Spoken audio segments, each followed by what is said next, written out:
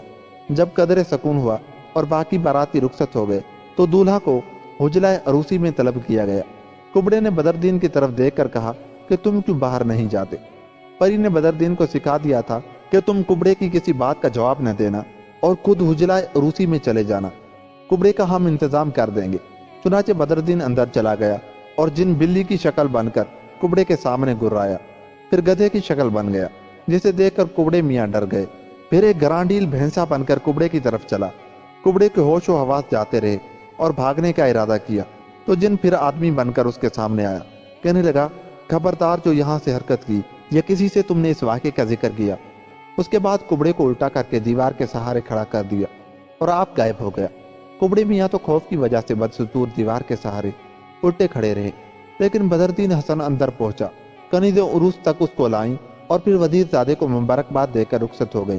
دلہن کو بعد منظر کبڑے کے بجائے ایک بے حد حسین نوجوان کو دیکھ کر بہت خوش ہوئی۔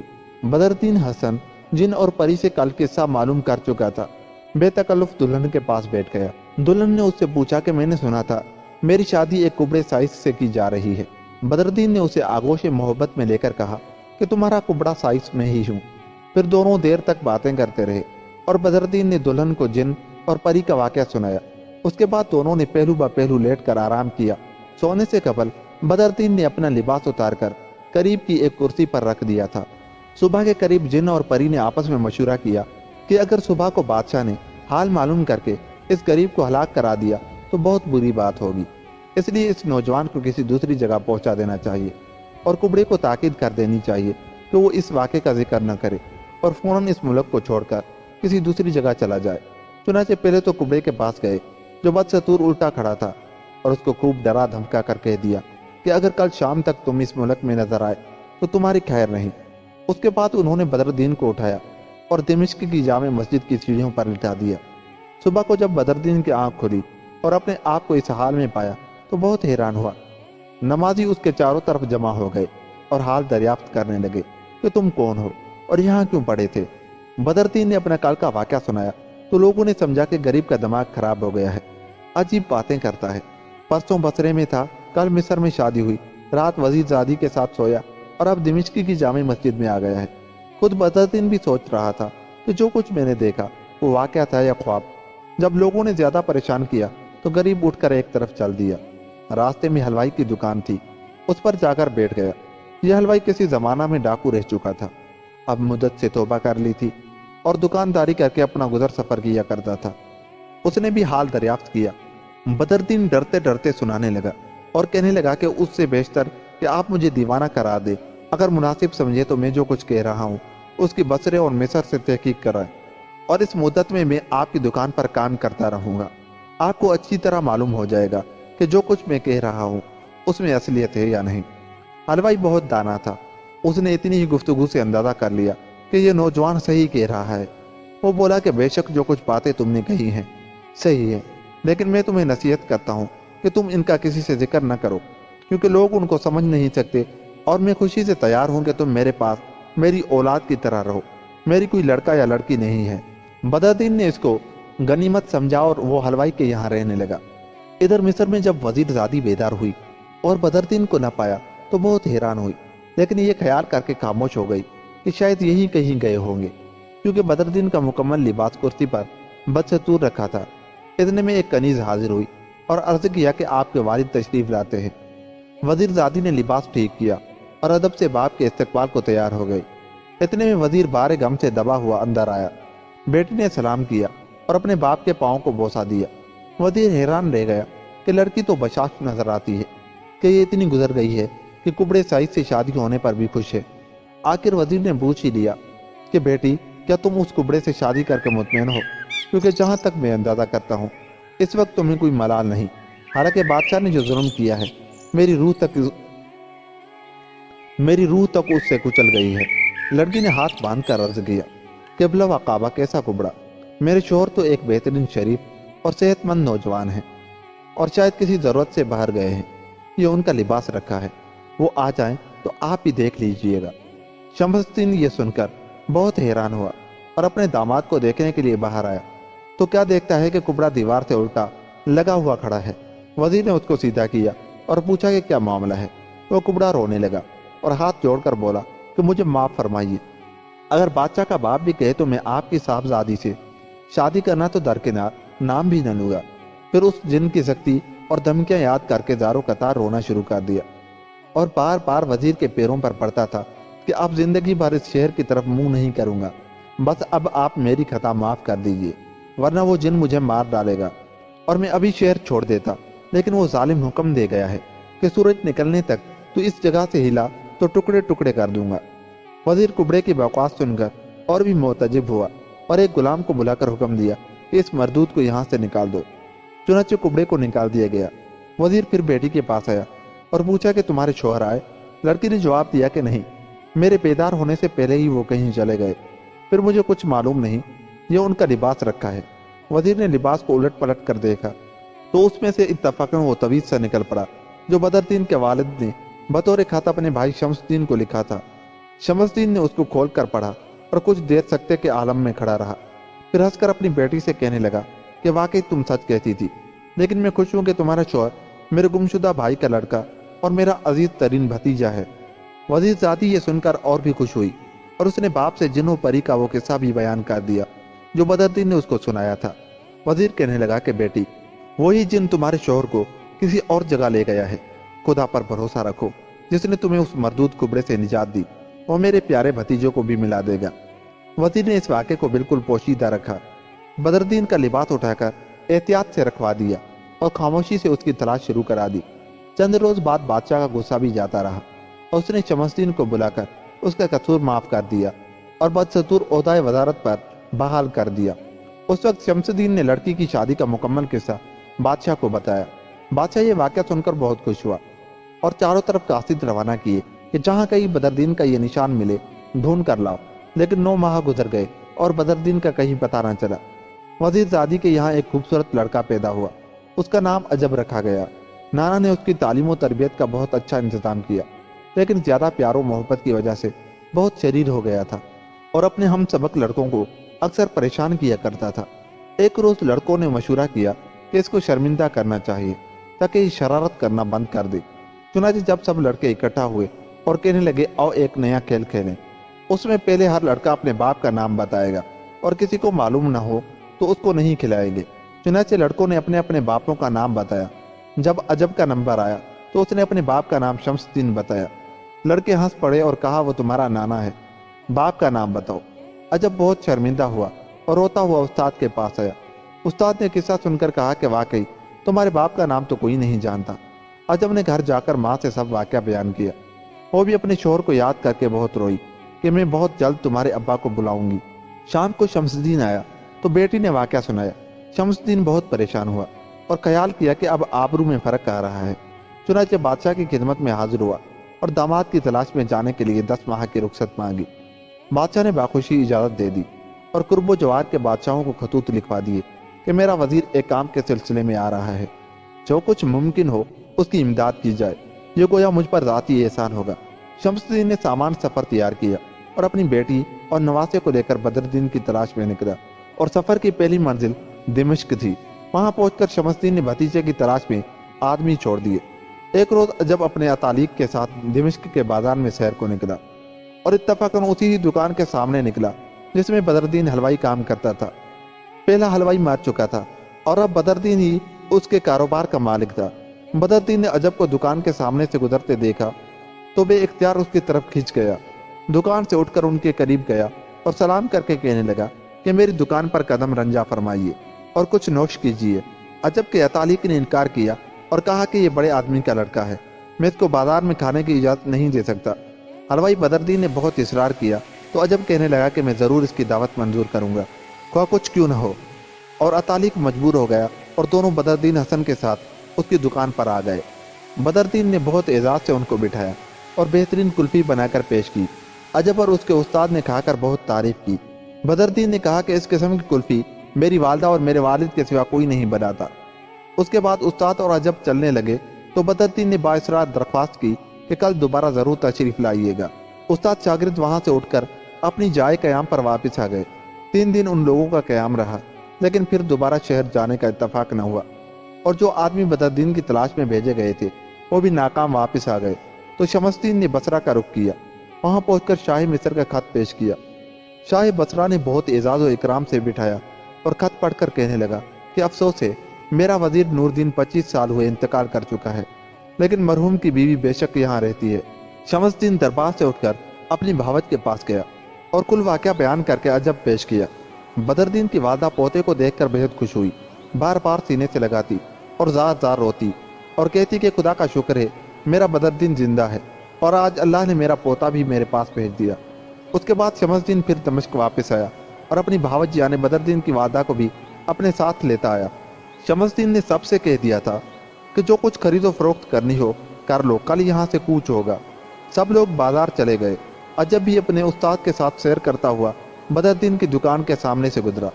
بدردین تعظیم کے لیے کھڑا ہو گیا، دونوں کو بااصرار دکان پر لایا اور بہت خاطر مدارت کی اور پھر بہترین کلفی بنا کر بیچ کی۔ شام کو سب واپس آ گئے۔ بدردین کی والدہ ہر وقت پوتے پر جان نثار کرتی تھی۔ آج اس نے بڑے اہتمام سے ان کے لیے کلفی بنائی اور رات کو کھانے پر عجب کو دی۔ عجب کی طبیعت سیر تھی، لیکن دادی کے اصرار پر کھانے لگا اور تھوڑی کھا کر چھوڑ دی اور کہنے لگا کہ دادی اماں، آج میں نے بازار میں ایک حلوائی کی دکان پر کلفی کھائی تھی۔ دادی یہ سن کر چونکی، پہلے تو اطالق کو بلا کر سخت سست کہا کہ تم میرے بیٹے کو بازار میں کھلاتے ہو۔ اطالق نے عذر کیا کہ وہ حلوائی اتنا اصرار کر رہا تھا کہ ہم انکار نہ کر سکے، اس لیے مجبوراً یہ غلطی ہو گئی۔ اس کے بعد بدردین کی والدہ نے ایک غلام کے ہاتھ اس دکان سے کلفیاں منگا کر کھائیں تو حیران رہ گئی۔ اس وقت شمس الدین کو بلا کر انہوں نے سب واقعہ بتایا اور کہا کہ تم اس حلوائی کو بلاؤ، کلفیاں میرے بیٹے بدردین کے سوا کوئی نہیں بنا سکتا۔ چنانچہ شمس الدین نے حاکم دمشق سے امداد لے کر بدردین کو گرفتار کرا کے اپنے قیام گاہ پر بلایا۔ پردے سے عجب کی ماں اور دادی نے دیکھ کر پہچان لیا اور شمس الدین کو اطلاع کر دی کہ یہی بدردین ہے۔ شمس الدین نے اس کو خیمے میں طلب کیا اور نہایت غصے کی حالت میں پوچھا کہ یہ تمہاری دکان کی کلفیاں ہیں؟ بدردین نے کہا جی ہاں، لیکن آخر میرا قصور کیا ہے جو گرفتار کر لیا گیا ہوں؟ شمس الدین نے کہا کہ یہ نہایت خراب کلفیاں ہیں اور ان کو کھا کر میرے کئی عزیز بیمار ہو گئے ہیں، اس لیے تمہیں اس کی سزا ضرور دی جائے گی۔ بدردین کی ماں بےتاب تھی کہ بیٹے کو سینے سے لگا لوں، بیوی بھی چاہتی تھی کہ شوہر سے ملوں، لیکن شمس الدین نے دونوں کو سمجھایا کہ اگر دفعتاً اس کو اتنی مسرت حاصل ہوگی تو شاید وہ خوشی سے مر نہ جائے۔ چنانچہ وہ دونوں خاموش ہو گئی۔ اس کے بعد بدردین کو ایک صندوق میں بند کر کے ساتھ لیا اور سب ہنسی خوشی مصر کی طرف روانہ ہو گئے۔ راستے میں صندوق کھول کر کھانا پانی دیا جاتا رہا اور سب غلاموں کو تاکید کی تھی کہ اس سے کوئی برا سلوک نہ کرے۔ سفر کرتے ہوئے سب لوگ مصر پہنچے تو ایک شام کو شمس الدین نے بدردین کو بلایا اور کہنے لگا اب تمہیں سزا ملنی چاہیے اور میں تمہارا قصور کسی طرح معاف نہیں کروں گا۔